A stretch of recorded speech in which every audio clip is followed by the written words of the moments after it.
oposición entre atemporalidad o intemporalidad y universalidad. No es lo mismo universalidad que atemporalidad. Es que quizás la universalidad lo que manifiesta es una posibilidad de intensa comunicación entre tiempos. Es un problema muy importante. Cómo los distintos momentos históricos, los distintos horizontes témpicos pueden comunicarse entre sí. Y cómo pueden aparecer preguntas que sean significativas de un tiempo para otro.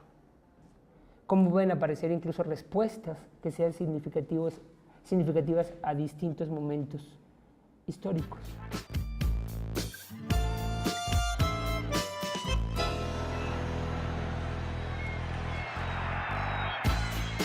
Pero reconocer que haya preguntas o que haya respuestas que son significativas para diversos momentos históricos, por ejemplo, en toda la tradición de Occidente, no lleva a la idea de que esas respuestas o esas preguntas sean atemporales, porque siempre estamos ubicados en un momento del tiempo y no sabemos, de lo que estamos seguros es de que no conocemos el devenir futuro, el devenir por venir. Podríamos reconstruir la historia, y la reconstrucción de la historia implica también una imaginación del futuro y un enrarecimiento respecto a su reconstrucción.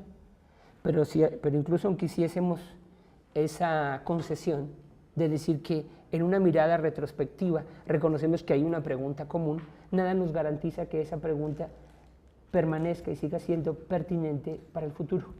Digamos, el que la obra tenga sentido no implica su universalidad, ¿cierto? Es decir, una obra puede tener sentido,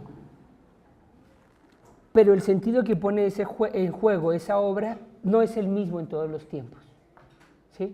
Entonces esto significa que su sentido no es igual a universalidad, porque entonces toda obra que tiene sentido sería universal. Eso por una parte. Por otra parte,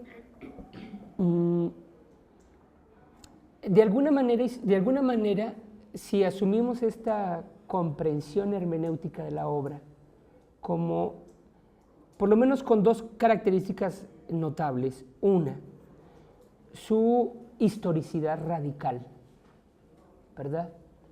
Y de otro lado, su precariedad radical, que es un poco lo que está poniendo en juego Schleiermacher. Digamos, una de las grandes aportaciones de Schleiermacher es mostrarnos que la obra es de cabo a rabo una producción del tiempo. Y nos está señalando también que la obra, en tanto inmanencia y en tanto interpretación, es precaria, ¿verdad? Es decir, que está ocupada por una región de incertidumbre, de desconocimiento, de imposibilidad de acceder a su naturaleza plena. Si reconocemos esas dos cosas, lo que vamos a encontrar es que hay ciertas obras que son significativas para un tiempo, pero no para otros. Y en ese sentido se agotan. O podríamos decirlo así, se desgastan.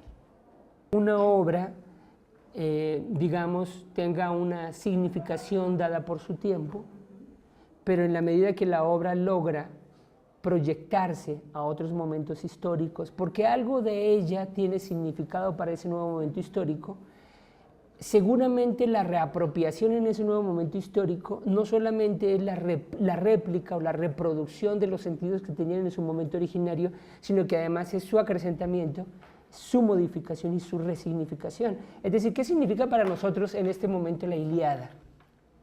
Claro, en la Ilíada nosotros podemos reconocer quizás varios de los rasgos y de los sentidos de lo que significa lo humano, de lo que significa el héroe para la antigua tradición griega, sin duda alguna. Es más, incluso para nosotros la Ilíada es una forma a través del tiempo, es una máquina del tiempo que nos permite visualizar qué era importante para ese mundo, qué era significativo para ese mundo.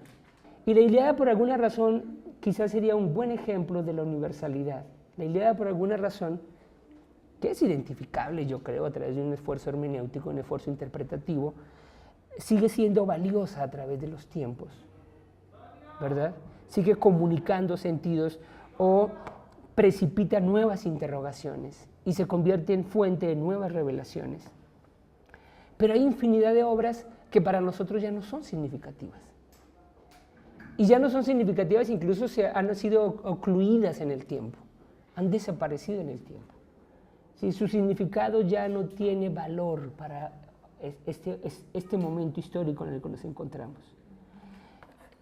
Eso es parte de una indagación, por ejemplo, sobre la literatura o sobre el arte, que es de lo más interesante, ese esfuerzo de ir siguiendo la huella de desaparición de obras. Incluso a veces ciertas obras desaparecen un tiempo y luego reaparecen como significativas en un momento posterior donde se les encuentra su sentido.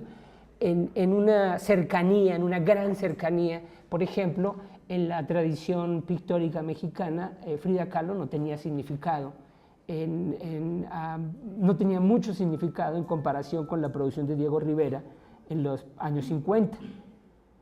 Y en este momento histórico, por todo el movimiento posmodernista, por la fuerza que tiene el movimiento feminista internacional y que tuvo especialmente en los años 80 y 90, Frida Kahlo se convirtió en el gran paradigma de la pictórica mexicana y de esa suerte de pictórica marginal, de esa iconografía marginal, incluso dejando en segundo término, en tercer término y hasta el final la obra de Diego Rivera, ¿no?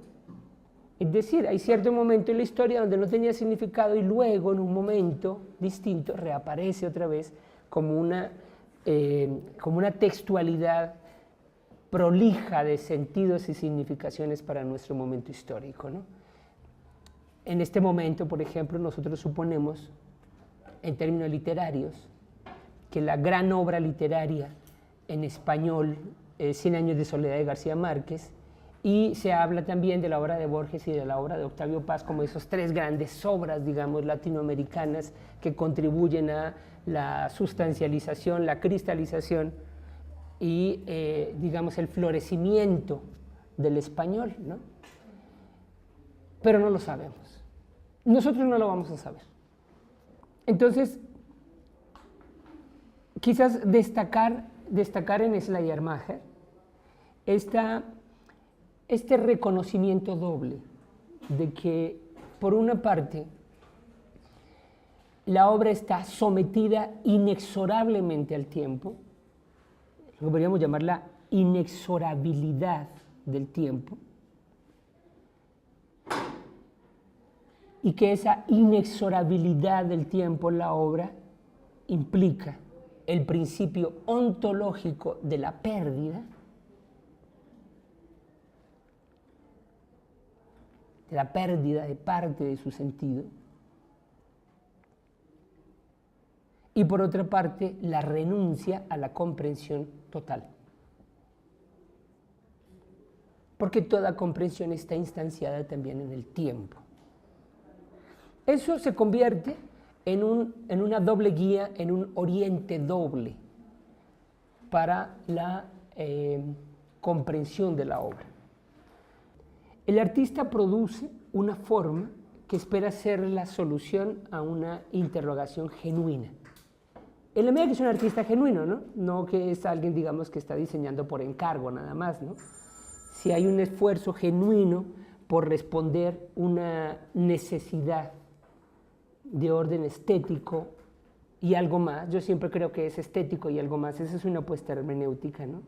Es decir, las interrogaciones artísticas no solamente son estéticas, siempre contienen algo más.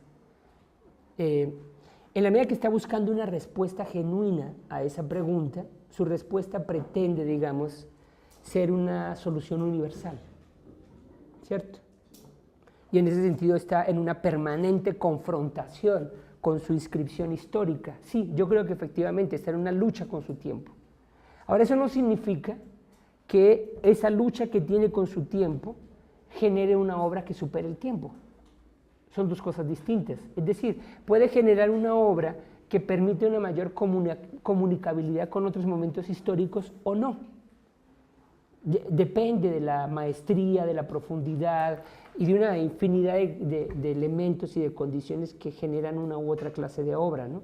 Esa es toda una pregunta, ¿no? Lo que hace posible una obra. ¿Qué hace posible una obra? ¿Qué constituye, digamos, el material, la circunstancia, las estructuras que generan una obra. Ahora, por otra parte, habría que plantear otras dos cosas.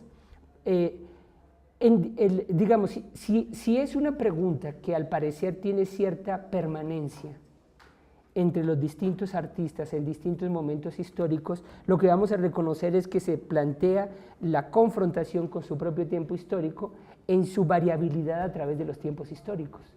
Es decir, la manera en que el antiguo mundo griego en su producción artística confronta el problema de la universalidad no es igual a cómo se confronta la universalidad en el Renacimiento, y no es igual a la manera en que se confronta la universalidad en el Barroco.